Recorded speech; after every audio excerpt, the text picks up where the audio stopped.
Виникло вже нове питання у наших опонентів. В Росії, зокрема, що потрібно знайти нові підходи і, як вони сказали, прийняти і розглянути рішення про нову систему або нові кроки, нову покрокову карту, як змінювати ситуацію на протязі багатьох років вперед. Ми підготуємо своє бачення, свій план дій. Взяли для цього тиждень часу. Підготуємо план дій, в якому вибудуємо такі наші дії, кроки, рішення, необхідні для того, щоб досягти миру на Донбасі. Наш модератор від ОБСЄ пані Грау погодилася. Что нового сегодня может придумать украинская сторона, чтобы сдвинуть Минский процесс с мертвой точки? На мою думку, нічого. На мою думку, те, що мертве, не підлягає оживленню. Але дуже хотілося б бачити, власне, для початку, який план запропонувала російська сторона. Тобто в яку пастку нас знову пробують затягнути і звідки нам чекати чергової небезпеки. Хоча деякі речі вже достатньо очевидні навіть з тої цитати Кравчука, яку ми зараз бачили. Наприклад? А там вже йдеться про багато років. Тобто про якусь швидку в розумні терміни деокупацію, про просто виведення звідти російських військ в розумній перспективі, наприклад, 1 року, вже зверніть увагу, навіть мова не йде. Тобто йдеться про затягування конфлікту на довгі роки, і Росія таким чином прямо визнала.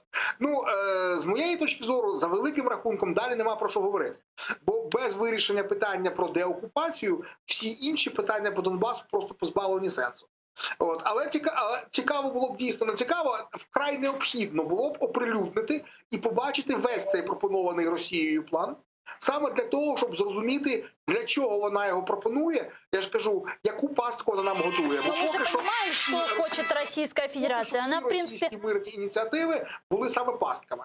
Да, но мы же понимаем, чего хочет Россия. Она об этом, в принципе, постоянно говорит. Она говорит о выполнении политической части Минских соглашений, проведении выборов на Донбассе, укреплении особого статуса Донбасса, потом уже установление украинского контроля над украино-российской границей. Мы, естественно, на это пойти не можем. Саме так. Але я ж кажу, раніше все ж таки йшлося там про варіанти з миротворцями, там, які знову ж таки обидві сторони бачили принципово по-різному. Миротворці між нами та Росією на кордоні, чи миротворці між нами та окупованою територією і російськими формуваннями по той бік. Це були два різних бачення вже миротворчої місії, і все ж таки завжди йшлося про якісь терміни порядка року. Тепер вперше озвучено, що Росія там на багато років вперед. В принципе, це було достатньо зрозуміло, але вони вперше самі це озвучили. 9 декабря, вы знаете, истекает срок в 1 год, который устанавливал президент Владимир Зеленский для завершения войны на востоке Украины. Недавнее было заявление Алексея Резникова, вице-премьера и министра по вопросам реинтеграции временно оккупированных территорий, который сказал, что это заявление Зеленского он трактует по-своему, интерпретирует по-своему, а именно год президент Зеленский себе обозначал для реализации Минских соглашений. Чего сделать, как очевидно, не удалось. Уже вот через пару месяцев, 9 декабря, год прошел. Какое решение может принять Зеленский? Может ли быть это какое-то непопулярное решение в виде полной заморозки конфликта? Я дуже сподіваюся. Я дуже сподіваюся, що Офіс президента, як би він не хотів подивитись в очі Путіну і в такий спосіб отримати мир, але все ж таки готує план Б, коли їм стане остаточно зрозуміло, що з боку Росії немає бажання миру, інакше як за умови фактичної їхньої перемоги над Україною. А українське суспільство не дасть миру на цих умовах. І я сподіваюся, що в них є план Б, і найрозумнішим таким планом, звичайно, була б саме заморозка конфлікту.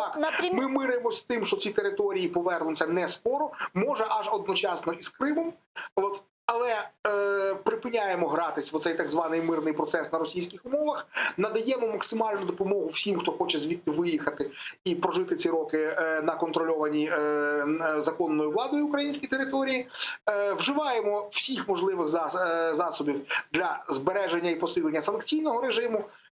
Свою роботу роблять спецслужби, готуючи ці території до колись повернення, можливо.